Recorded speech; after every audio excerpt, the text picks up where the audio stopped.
nagaa akkuma beekamu kun Israa'el tahee kun gartee wanni tahee wal fixu jira. Kun wanni tahee wal fixu jira. Kun Iraan tahee wal fixu jira. Uummanni keenya garuu beelaan dhumu jira jechuudha. Waan ajaa'iba sitti ta'u. Ati gartee uummata keetii sagalee tahuu dhiiftee, uummata kee quba qabaachuu dhiiftee, uummata kee gartee dirmachuu dhiifteeti asii Iraanii fi gartee kanaa wajji wal fixxaa jechuudha. Garuu uummanni biyyaa dhumu jira. Uummanni keenya dhumu jira. Uummanni keenya dhumu jira. Uummanni keenya gartee nama sagalee ta'uuf dhabeeti kophaa isaanii dhumu jirani. Sheeyxaantichi wanni inni barbaadu kanaa jechuudha. Wanni inni barbaadu kana. Akka isin ajandaa birootiin qabamtan, akka isin ajandaa amantiitiin qabamtan, akka isin gartee ganaa kun Israa'el tahee kun maarree tahee ganaa wal fixxan akkasii jechuutti barbaadamu. Akkitti isinitti himan hin jiru. Akkitti isinitti himan hin jiru. Wanni goonu hin jirtu jechuudha. Mee dursa ta gartee Israa'el tanaa fi ta addunyaatu maali jirti? Akkuma beekamu Israa'elii fi gartee Iraan wal jalqabanii turani. Ameerikaan dhayxeeti bombii itti darbitee jedhaniiti amma iyyuu jiranii jechuudha. Mee dursa warshaan bakka bombii sun maali? Amma hayyoonni akka jechaa jiranitti, hayyoonni gurguddaan miidiyaalee gurguddaa akka jechaa jiranitti Ameerikaan dachuma guggoyduu tumtee dhuftee jansi galee. Amma fakkeenyaaf warshaa simmintoo hoggii jennu hattoota fa'aaf sirri galagaa'e. Warshaa simmintoo kana warshichuma simmintoo oomishuuchi jira malee simmintoon deemtee gabaa dhiyaatti jechuudha. Sigalee.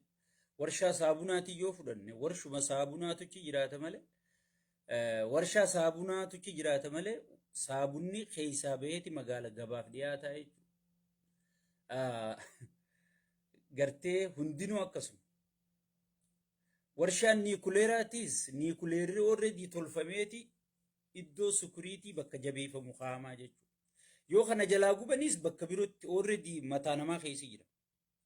Uummanni Iraan kun uummata hedduu dammaqaati. Amma lola kan dakfaa jedhanii kan Nabi Muhammad loluu ture alayhi salaatu wassalaam. Ijoolleen teenyata sunniitun gartee ta'a. Ammas shi'aa jibbitutun assaabtichi sun ka gartee lola san qopheessee sigalee ka lola san qopheessee akka lola san Nabi Muhammad alayhi salaatu wassalaam injifatu boolla san qochisiisee akkasil lola kan jedhaniin sigalee seenaa muslimaa keessatti gartee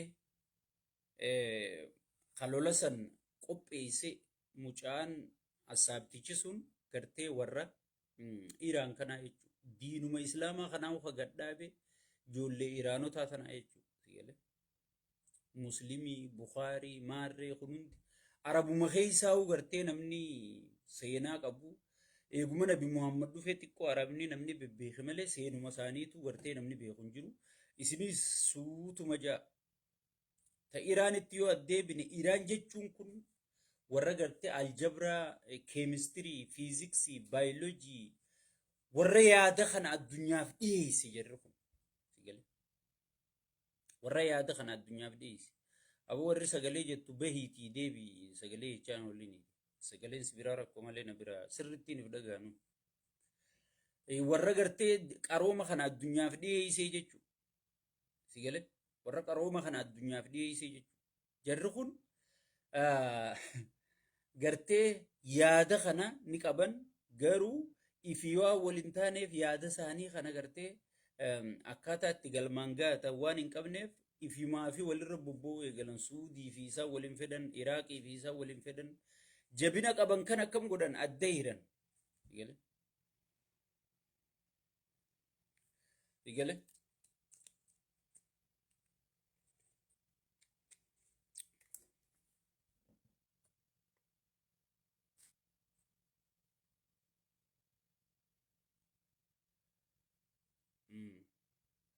aficha warra sagalee johana komantii isaaniitiin akkana kuchiisa. So ammaan komantii teessanuu warra sagalee jiru harkaan jiruuti. Yoo sitti hin dhagahne beeyitee sokkee viidiyoo booda dhageeffata. Komantii duraa kaaseetiin jira. Duraan komantii teessan laalaatiin isin bashannansiisaa haasawa jeetiin. So warri kun akkasitti warra jajjabaa turanii jechuudha. Amma lolli ta'e bombiis darbamte itti. Amma gaa namni dhiirti walii qophooyte jechuudha. Amma isin kanarratti ajandaa fixachuu teessanii jechuudha. Garuu isin duuba uummanni keessan dhumaa jira, buqqaa jira, beelawaa jira jechuudha. Isin amma ajandaa Arabaa fi Israa'el kanatti yeroo gubuu teessanii jechuudha. Dhugaadha. Iraaniin gargaara maaliif? Israa'el waan namummaa isaanii jibbee osoo hin ta'in waan mootummaan isaanii godhu. Waan mootummaan Israa'el gootu. Ummata Falasxiin irratti waan mootummaan Israa'el gootuutu baay'ee na jibbisiisee miskiina san fixuu qoonqoodhaan adabuu daangaatti cuftee rakkisuu kun waan baay'ee na rakkiseef waan baay'ee na jibbisiisee baay'ee mootummaa Israa'elitti aaree akka warri sun miidhamu wanni hin fedhuuf tanumaa jechuudha. Ana amantiin naman qoodu maaliin naman qoodu miixirqishoon naman qoodu akka isin nama qoqqooddan kana naman qoodu jechuudha. So gara saniifuu wanni beekuu qabdan wanni nuti Iraan gargaaruuf sanumaa jechuudha. Garuu jeeyina gargaaruun gaariidha jechuudha. Wanta amma wantiidha jettanii isin jala horiitan kana guutuu Israa'el qoloorraa yaaftee hudduu keessattuu muuteessi. Hudduu keessattuu muuteessi. Amma gartee addunyaatti illee rakkoo taatee Araba gartee Khoofiyaa diddiimtuu fi Imaamaa diddiimtuu firra naqee horii kanatti illee yaaddoo ta'u jirtu bakka gaazni addunyaa gartee tiraanspoorteeshin na addunyaa wal qunnamsiisu san cufuuf deemti jechuudha Israa'el wanti Iraan. Gaazni ganaa bimaal ta'a bishaan ta'a jechuudha. Xarraqummaan amma gartee akkatti Arabni xarrajjuu gaaza gurguratee xarrajjuu kun zeeroo ta'uu deemti jechuudha. Saniifuu sun sanuma waan tanarratti dhimma kiyya waan hin taaneef yeroo hedduun fixu amma bireek niwusii taniin dhufeefii jira. Sheer walii godha mee namoonni Oromoon namoota isinii qabsaa'e namoota isiniif rakkate namoota isiniif gartee cinqame kana mee bira dhaabbadha. Mee bira dhaabbadhaa naa isiniin jee sigalee mee bira dhaabbadhaa bira dhaabbadhaa amma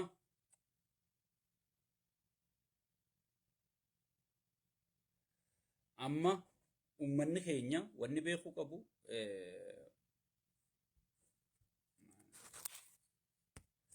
amma ummanni keenya wanni beekuu qabu sagaleen sirri dhagamaati tasanii na yaachisaan jirtu. Ummanni keenya wanni sirritti beekuu qabu amma PP'n Taayyee Danda'aa irratti olola bifa haarayaan banuuf deemtii jechuudha. Banuuf deemtii jechuudha.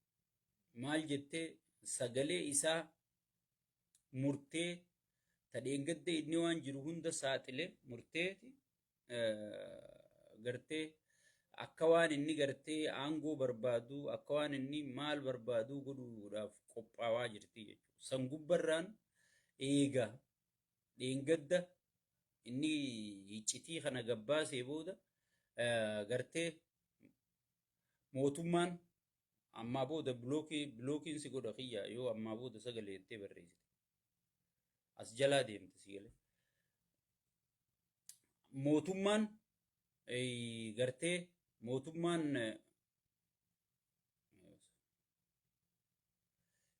bilookiin godhaadhaaf warra PP wanta haarsee bulaa hattuu tana warra gandaalizimii kanaatu nama jeequ kana godhata. As keessaa hin ari'aadhaaf. Ammaa booda barreessan eegutti hin jira.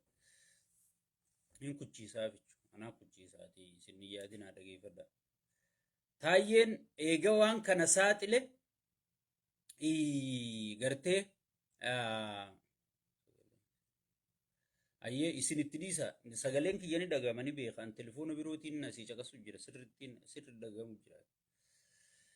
Taayyeen ergaa waan kana saaxilee PP keessatti girgiriin taatee sangubbarraan Jaawar Mahammad gartee wanta eegaa guutuu sabaa sablammii walii qabee sheexaantichi duraan uummata kana waliin naqee waliin fixee si gale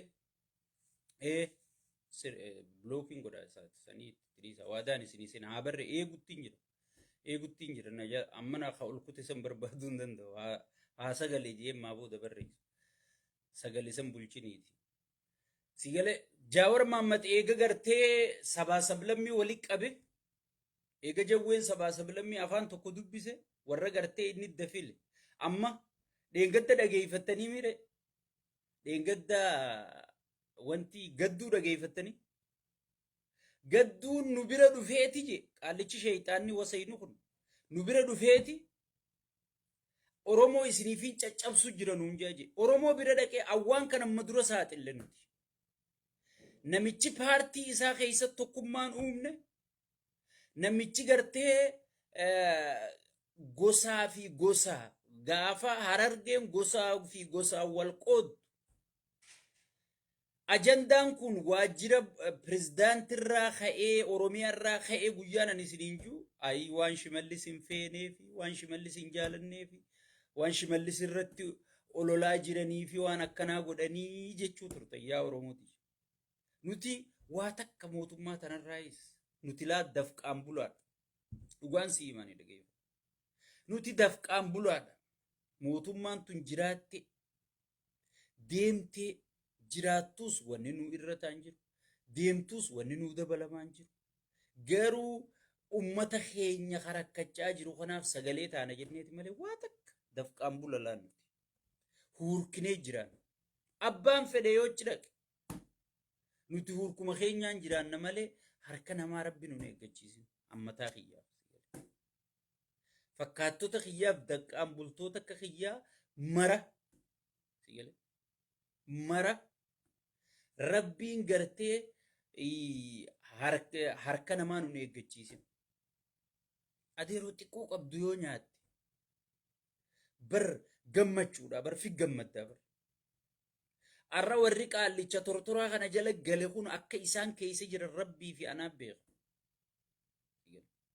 waan isaan keessa jiran halkanii guyyaa keessaa waliin haasofnu ummanni kun waan itti tolee suufoo uffatee jirraa iyyuu isinif fakkaatti namni waan adda addaatiin qabamee jira sigale kaan appilikeeshina galfadhu jedhaniini appilikeeshina isaa kana poosti goonaa beekadhu jedhaniini kaan dachii xiqqoo takkatti kennanii kaan dhalaa wajji ciibsanii viidiyoo waraabanii namni gartee ta addaatiin qabamee cinqii keessa jira warri isin asirra arrabsitan kun ifiifuu rakkoo biroo keessa jira kaan gartee appilikeeshinni kee hangana sii gahe way bardachii sulultaa sii kennuu deemna buraayyuu sii kennuu deemna hay jabaadhu sii gale mootummaa kee jabeessi faaruu teetti muddii jedhaniin sii gale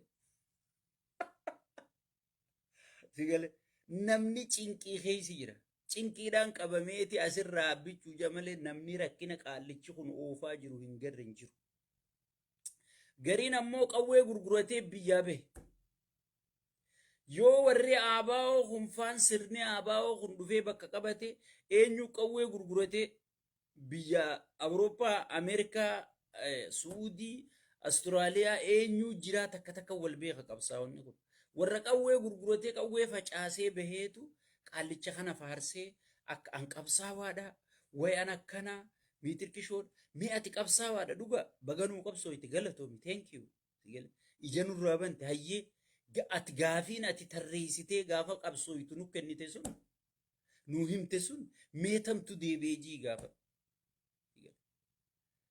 takka gaafiin Oromoo takka ta deebite hin jirtu jechuudha maanaa waan qabsaaweetiifuu hin beekuu jechuudha sosaniifuu namichi kun kijibaan adda nama guuruu ture Oromoo lal Oromoo fi Amaaraa fi Tigirees meechi garagalaa jeeni duuda kana hunda duuba isaan sadeenuu tuqe jechuudha atiis siin jaaladha atiis siin jaaladha Oromoonis anuma tuqe abiyyi jechaati gammadaa kuttee jechuudha Amaarinis abiyyi anuma tuqe jechaa gammadaa kutan Tigireenis akkasuma filimni isaa zeeroo ta'ee jira. Gadduu dhageeffadhaa deema.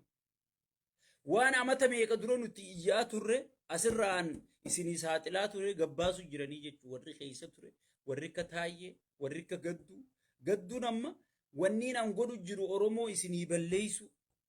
Dhuga Oromoo sirriitti osoo danda'e osoo dafnee miidiyaadhaan dhaqqabuu baanne osoo hayyoonni keenyallee jaawarfaanillee asbaaniif kennanii dafanii dandamachiisuu baatanii namni keenya wal qoodeeti badee ka'e jechuudha. Duruun shawaa mootummaan tashawaati maarree durriyyee gartee barandaa jala tetteessu tashawaa bakka hin buune ta ma'anaa hiikaa qabsaa'ota shawaa gootota shawaatuun beeyne sigale ta hiikaa uummata shawaatuun beeyne tana fuudheeti durriyyee akka isaa aangorra guuratee waan akka uummanni shawaa aangoo qabate mootummaa shawaati jechisiisuu ka'e. Hin ta'u nuti keessa akka gaarii waan beeynu shawaan ifiifuu dhumaa jirti buqqa'aa jirti hayyoonni shawaa dhumaa jira sigale hidhamaa jira. Chirchii dhaqanii waaqa isaanii kadhachuu hin danda'an. Masgiida dhaqanii waaqa isaanii kadhachuu hin danda'an.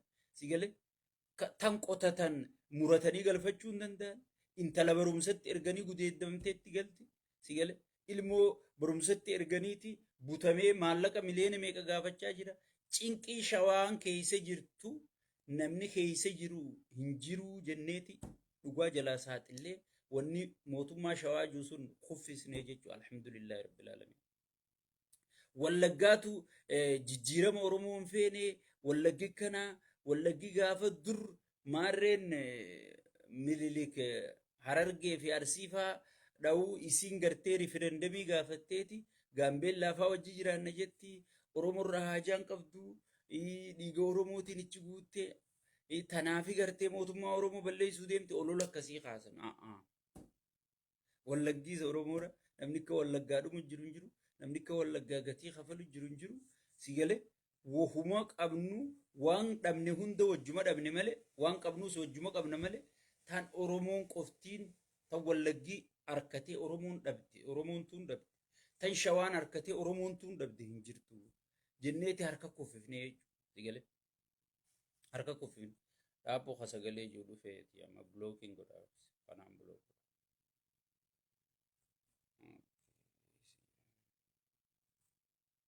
Bananas keessa. Yep. Okay. Warra sagalee juusan. Kuchiisee. So hoggii kana hunda ajandaa kana harka balleessinu waan sirriitti beeynuufi jechuudha. Waan sirriitti akka gaarii beeynuufi jechuudha. Arra gadduu caalaa namni namicha kanaa wajji dalaga hin jiru. Taayee caalaa namichi wanni gartee anaafisi caalaa jara kanaatu namicha kanatti aanee dalage. Amala kana hunda gabbaasaniiti taayeenis lubbuu isaa kennee dubbatee jechuudha. Amma break news jee wanni hin dhufeef taayeen namni gartee fayyaa qabu namni gartee maal tahu akkana jeenomee qoma dhawatee mootummaa kana duran dhaabbatu taayeen maraataa janiiti mental health mana maraataa erganii akka waan maraatetti olola oofuu deemanii jechuudha. Akka waan taayeen maraataa ta'e akka waan taayeen gartee maraatuudhaan waan sanaasee mana haakimaa oofuuf deemanii jechuudha. An dursumaan isinii hima dubbii mana haakimaa oofaniiti akka mental health erganiiti gartee marataadha doktara isaanii ajajaami mana haakimaa hunda isaanii bulchaami marataadha jedhanii irratti mallatteessisiisanii akka gartee dubbii inni hiccitii inni gabbaase tana sigale tuffatamtu gabbuutu godhuudhaaf gartee ka'anii qophaawanii jiranii jechuudha. Uummanni Oromoo gurra si calamu. Marataan eenyu siif galaa marataan taayye moo qaallicha aangoo harkaa qabu kana osoo ati beela jirtuu jijjiiramni kanaan jiru jee sitti baacu kagartee waan amma ciqicciqii lolammaa tana dhiisaa waggaa 30 booda nuti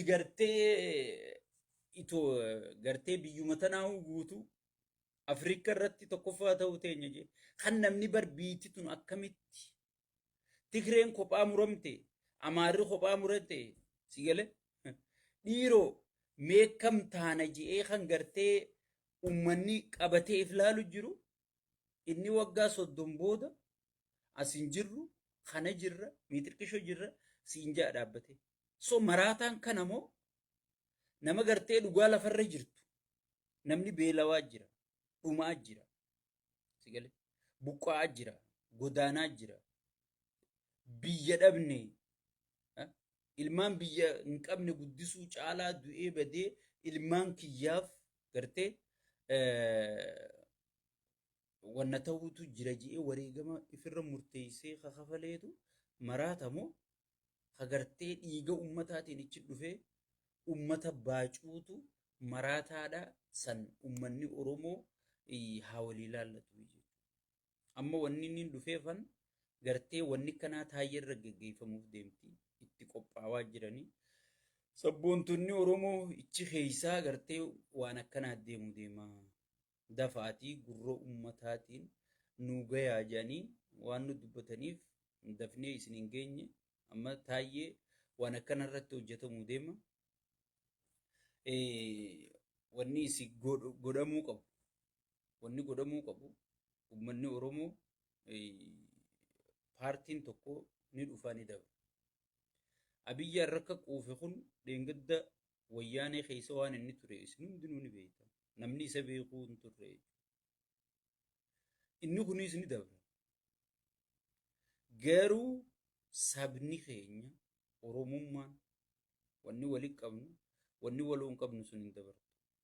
Waan har'aatiif jettanii waan waloo keenyaa fa'aa diiguu waan ammatti jirtan tan gandaan wal qooduu gosaan wal qooduu Amaaraatu dhufee maarree tahee jettanii waan akkanaatiin wal qooduu Amaarri Islaamii Itoophiyaati hanga kophaa muramee biyya kophaa lallabatanitti wajji qabsaa'u wajjiin jiraachuun dirqamaa jechuudha. Kanarraa fagaannee sabaa sablammii wajjiin si galee jiraachuun dirqama. Ani hedduu laayifii waraabuudhaaf hedduu tana baay'ee waan aaree jiruuf waa'ee namicha kun taayyeerra dalagu jiru sirriitti waan hin keessa beekuuf isin ammoo biyya teessan kun biyya isaa Iraaniif lola kun biyya isaa Israa'eliif lola garuu biitti inni biyya tiyyaa keessattiin dhaladhee keessattiin as gahee jiru gartee namni lammii isa taphachaa jira jechuudha. Ajandaan kun akka nuti ajandaa PP'n fiddu kana irraanfannee waan ummata amma iddoo tana fuudhaniiti qabeenya heeraan ala horatte yoo amma nama zaraftee qabeenya heeraan ala horatte seera jijjiirrachuun ni danda'ama. Heera kana hunda dabarfate way kanarraa quba qabdanii isin amma kun Iraanii kun Israa'eli wal lolu jirtan teessanii. So mee ummanni Oromoo dammaqaan isiniin jaa nagaan jiraadha haasa'uuf hedduu habitaayitiin qabu.